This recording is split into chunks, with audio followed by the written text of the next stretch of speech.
So would a foldable iPhone find a market? Results of a survey show that almost 4 in 10 people wanting to purchase foldable smartphones would like to get their hands on Apple's foldable iPhone if one existed. The iPhone Fold is said to be Apple's foldable smartphone.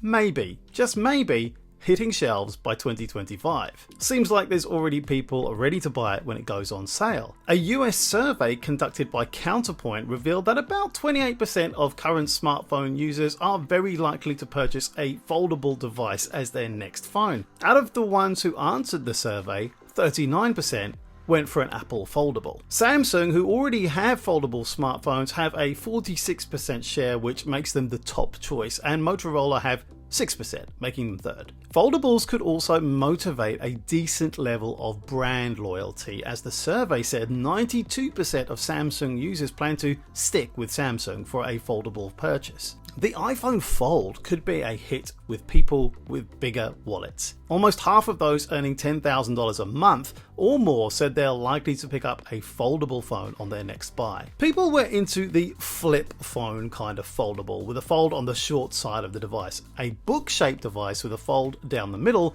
came second with 35%. Foldables have performed better in controlling the shift from Android to iOS, according to Associate Director of North America Research, Hanish Bhatia. However, we don't expect foldables to become the dominant form factor anytime soon in the US. Foldables will continue to coexist with the candy bar design for years to come. Rumor has it the iPhone Fold will be released in 2025 with a flexible OLED display, a complex hinge, USB-C, and MagSafe for charging.